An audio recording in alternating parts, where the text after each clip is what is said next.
السلام عليكم ورحمه الله تعالى وبركاته. اليوم غنقدموا واحد النوع ديال البيتزا سميتو بيتزا كالزوني، كيجي على شكل كوميره وكيتصاب بالباط صابلي. باط صابلي كتكون مرمله، غير مرمله بالزبده، وكنجمعوها ببيضه. بالنسبه للتدقيق، بالنسبه للمقادير اللي غنحتاجو في هاد الباط الصابلي او العجين المرمل، نحتاجو واحد 4 ديال الفورس الدقيق الناعم، وغنحتاجو واحد 125 غرام ديال الزبده، وشويه قبيصه تاع الملحه، وواحد البيضه كامله. هذا بالنسبه للعجين. بالنسبه للحشوه غنحتاجو بصله مقطعه هكا شرائح، ماشي مشلضه بزاف. غنحتاجو لاصوص طوماط، غنحتاجو واحد 50 غرام ديال لا فيوند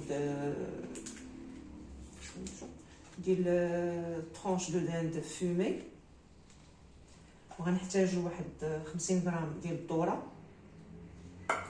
100 غرام ديال الموتزاريلا، وواحد 50 غرام ديال الفرماج غابي، وواحد البيضه باش نجمعوا العجينه ديالنا، وواحد 2 بيضات مسلوقات غيكونوا في الحشوه. هذه هي الحشوه ديالنا اللي غادي نخدموا بها. دابا غندوزو للعجين. العجين غنشدو هذيك 4 ديال الفورس، ديك 250 غرام، نديرو على واحد شويه ديال الملحه،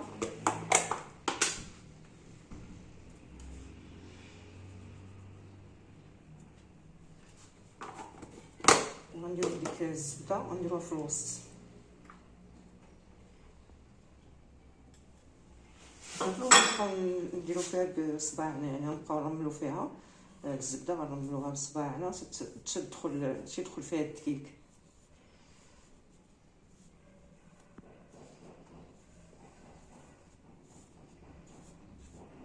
كنبقاو نجمعو فيها هكا غير بالصباع، غير برؤوس الاصابع. كنحاولوا نرملو هاد الطحين مع الزبده اللي درنا فيه.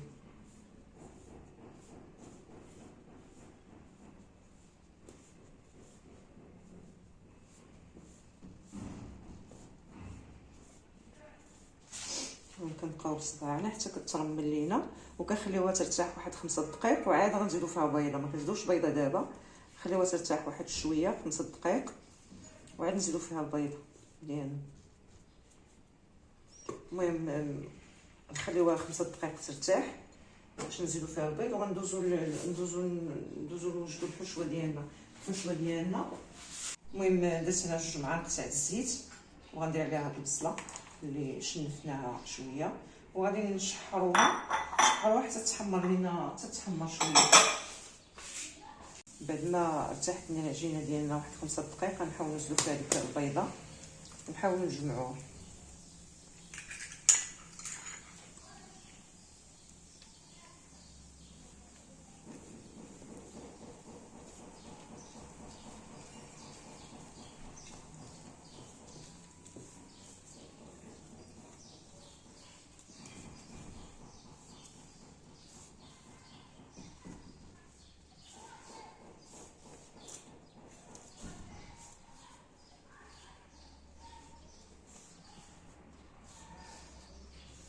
المهم في الاخر نقدروا نزيدوا واحد شويه الماء باش نجمعوها مزيان. نزيدوا واحد شويه، ماشي بزاف.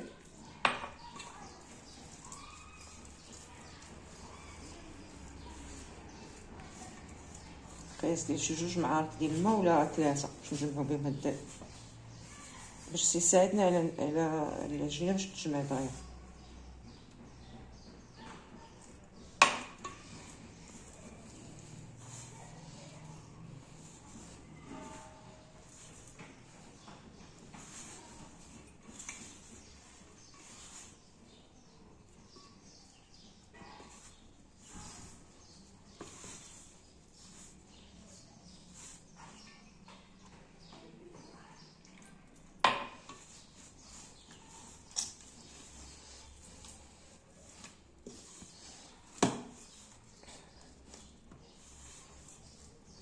المهم بعد ما تجمعت لينا غنحطوها هنا فوق سطح العمل باش تجينا ساهله في الخدمه، وغادي نطلقوها وغنطلقوها بالمدلك.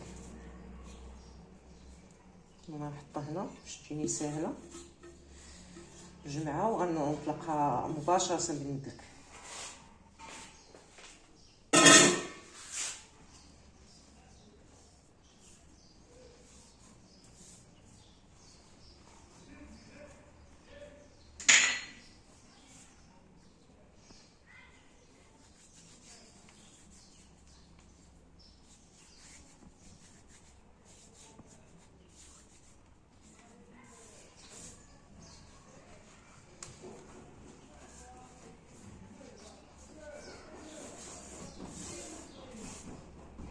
المهم بعدنا جمعنا غادي نطلقوه.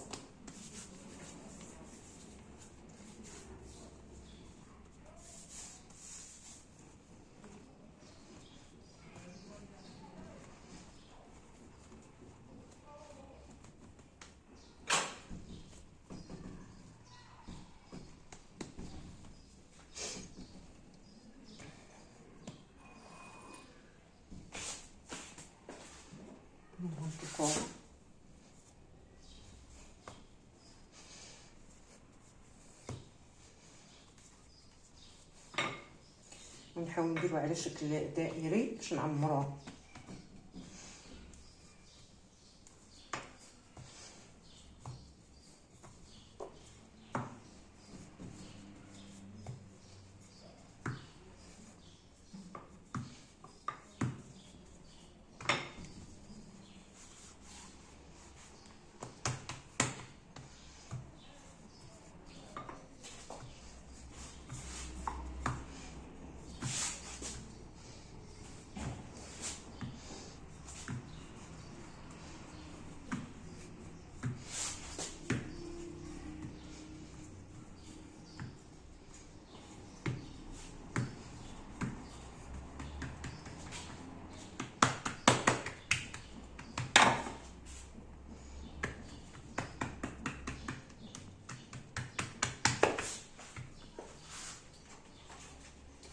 نحدو ليها هاد الجناب ديالها.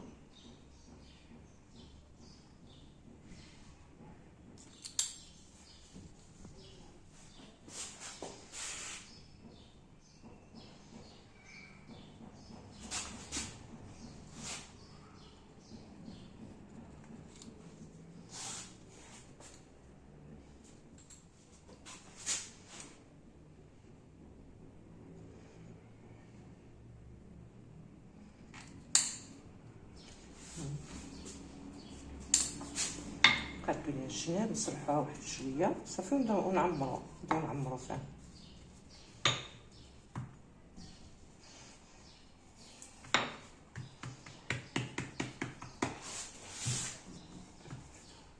نصلحوها شويه على العرض باش ما يتنيوها بس.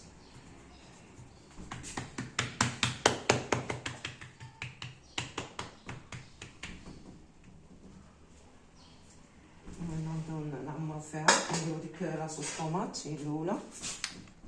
نصلحوها في واحد الجهه، المهم الجهه اللي غنخدمو فيها، جهه ما غنعمروهاش، غنعمرو جهه وحده عاد باش نتنيوها.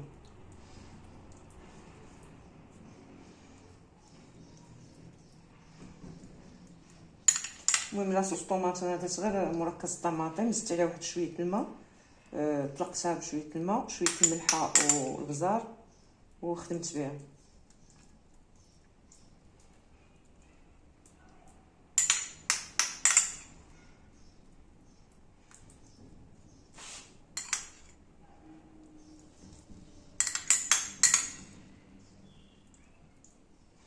المهم ندير شحال البصله، المهم البصله غنستفوها فوق هاد المطيشه.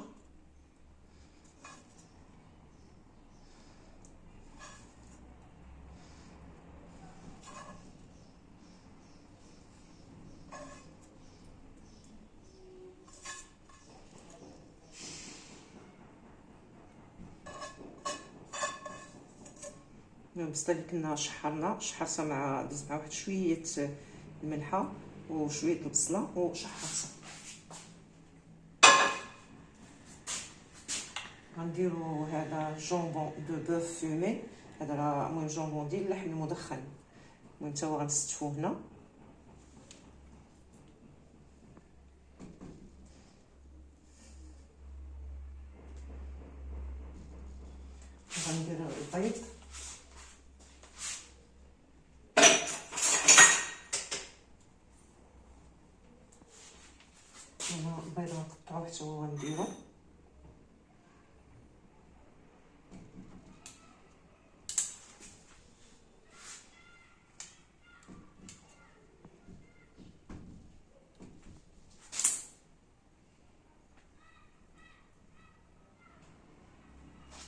جوج بيضات مسلوقات قشرتهم ندخلهم حتى هما غادي نديروهم هنا.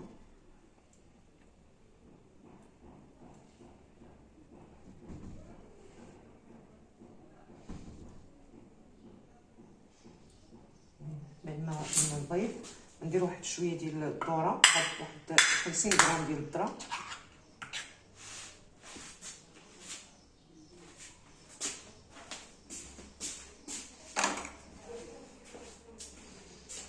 ندير شويه ديال الذره،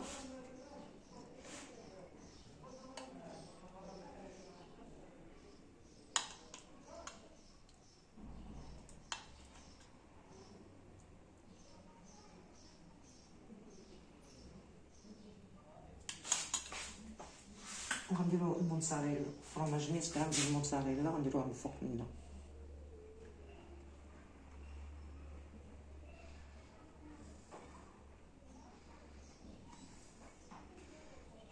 هذه كتسمى بيتزا كالزوني، تجي يعني بحال الشكل ديال الكوميره كنعمروها لداخل. المهم نحاولوا الجناب ما يوصل لهم حتى حاجه باش ندهنوهم بالصفر تاع البيض. المهم ناخذ واحد الصفر ديال البيض غندهنو به الجناب تاع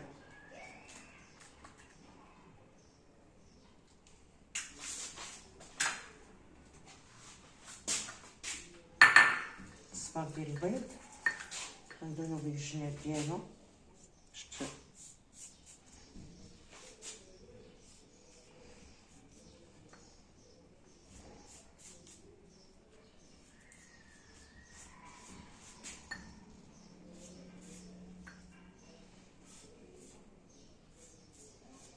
كاع الجناب غادي ندهنوهم بالصفر ديال البيض صافي. غنشدو هاد الجهه غنغطيو بها الجهه الاخرى.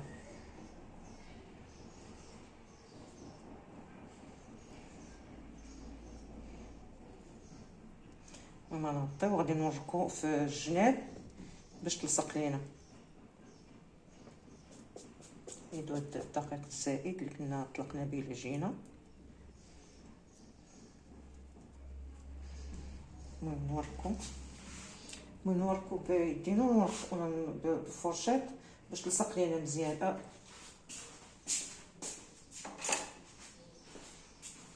نحاولوا نديرو الفرشاط باش ما تحدش لينا.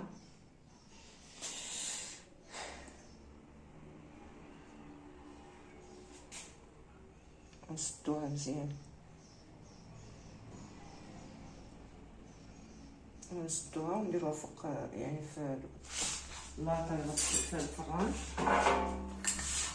ندهنوها بشويه الزيت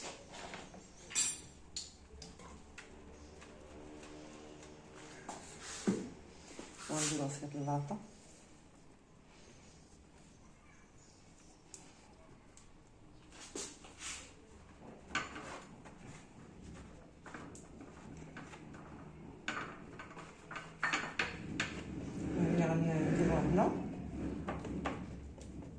غادي ندهنوها بالصفر ديال البيض،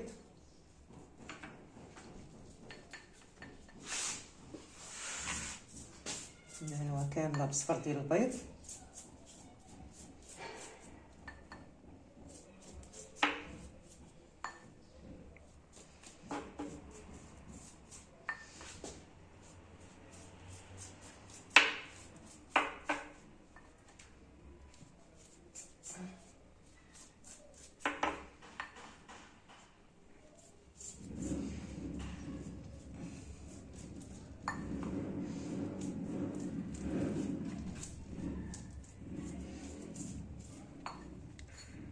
نديروها كامل صفر ديال البيض ونديرو فوقها شويه فروماج، يعني فروماج احمر. داخل درنا موتزاريلا ولا غنديرو هاد الفروماج الاحمر ولا غنديروه من الفوق صافي. وغندخلوها طيب.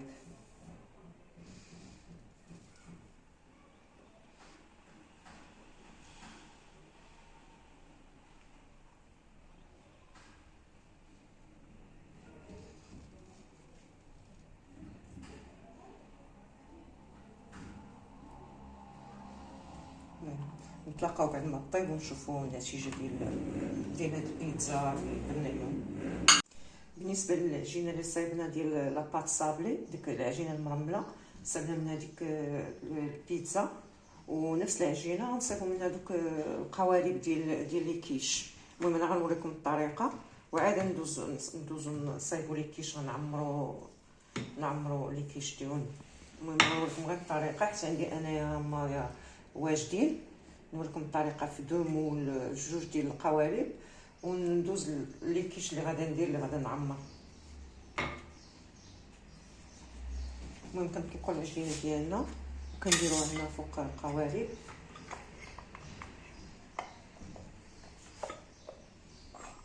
كنديروها هنا وكنقطعوها بالمدرك.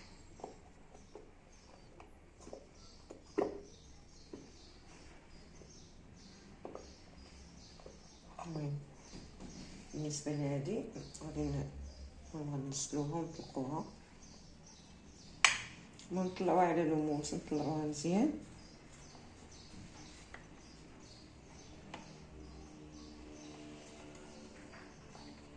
وكنتقبوها بفرشيط، وكندخلوها طيب نص طيبه، ولا كاع مبغيناش طيبوها نص طيبه كنعمروها مباشره وكندخلوها طيب. هذا بالنسبه الاولى. بالنسبه للثانيه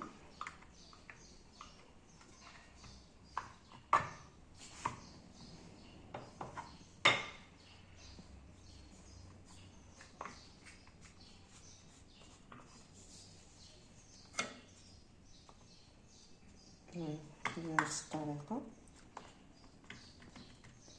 حتى كنتسقفوها.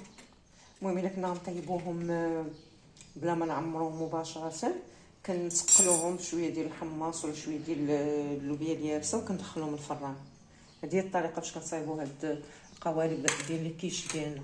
دابا غندوزو وغندير واحد جوج الانواع تاع لي كيش. كاينه لا كيش لورين كدار بجونبون ديال اللحم المدخن، وكاينه كيش اخرى. المهم غنعمر 5 في 5، ولا كيش الاخرى غنعمرها بالبصله وبطريفات ديال لافيت. المهم عندنا جوج الانواع. دابا غندوزو للنوع الاول. غنديرو طروفه ديال الجونبون ديال اللحم المدخن.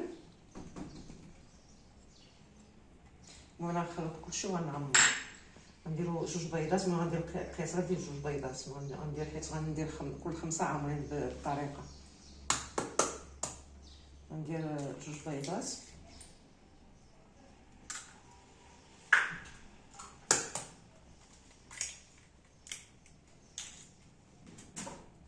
ندير واحد شويه ديال القزبره معدنوس،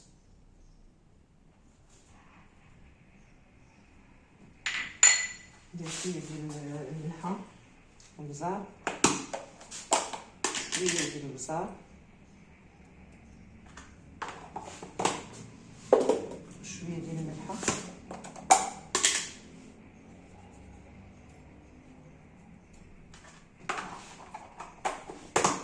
واحد شويه ديال الكوزه كنحكوها غير شويه ماشي بزاف باش نسمينا لي الكيش ديالنا. كنديرو جوج معالق كبار ديال لا كريم فريش. نديرو جوج معالق كبار ديال لا كريم فريش،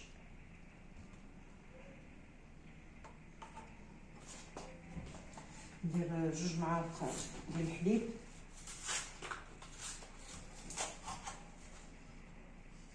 جوج معالق كبار ديال الحليب،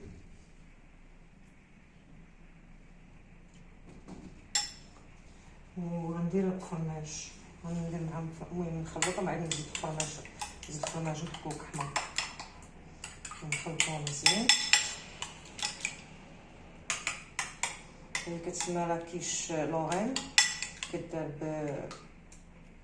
بجونبون ديال اللحم المدخن. ونزيد شويه الفرماج، عاد غندير الفرماج من الفوق، غندير فيها الفرماج لداخل، عاد غندير الفرماج من الفوق.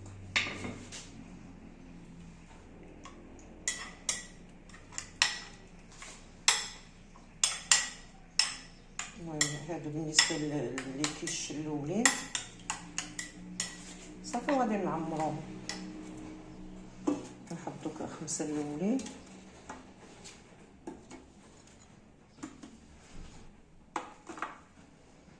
ونبدا نعمر فيه.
نحاولوا نقادو في العماره اللي ناقص فيها داك الجونبون نزيدو. المهم هاد القدر كيعمر لينا خمسة ديال القوالب ديال الكيش ديال 2 بيضات، كيعمر 5.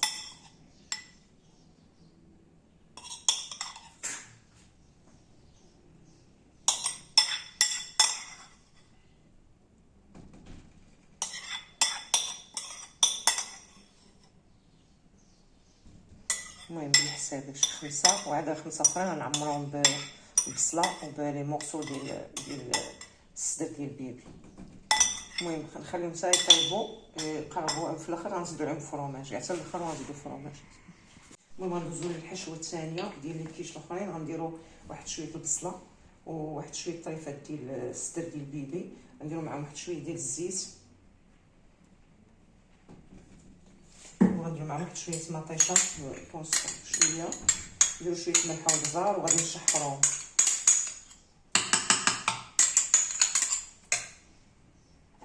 شويه ملح وبزار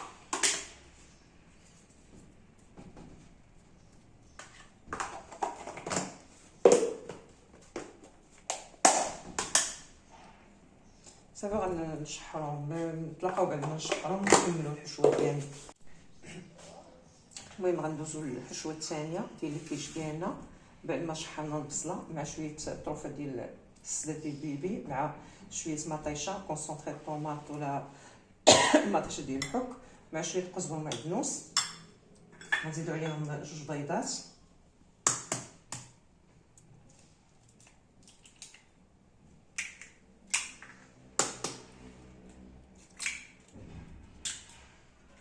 نزيدو واحد شويه الملحه وشويه البزار شويه حيت ديجا بناه.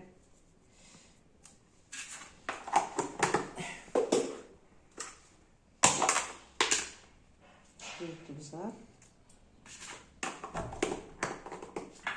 نزيدو شويه ديال الكوزه كوا،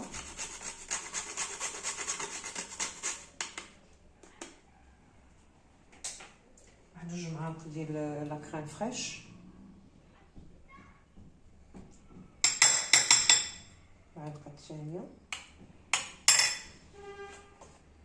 واحد معلقه كبيره ديال الحليب، المهم 2 معالق. وكنحركو هادشي، نحركو مزيان شي تخلطو مزيان مع بعضياتهم.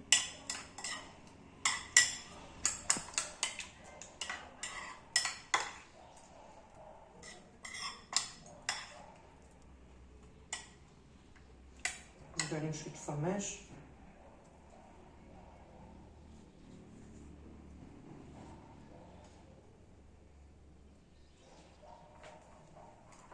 ونخلطو مزيان ونبداو نعمرو.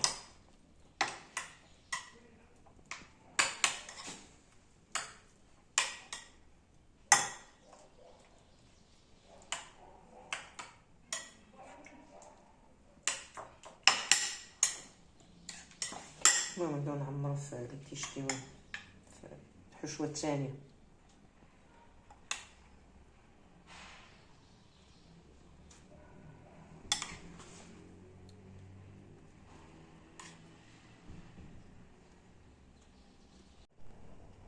بعد ما كملناهم في العماره نو ندخلهم في الراني طيبو ونتلاقاو من بعد.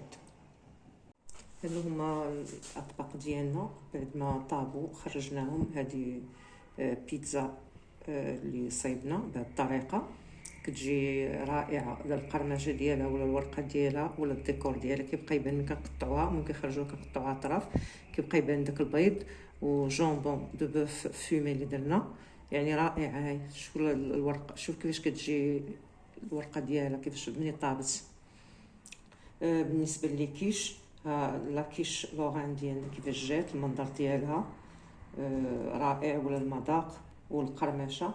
وبالنسبه للكيش الاخرين النوع الثاني اللي درناهم بالبصله وبالطروفه ديال الصدر ديال البيبي، هما رائعين، يعني لا في المذاق ولا في المنظر.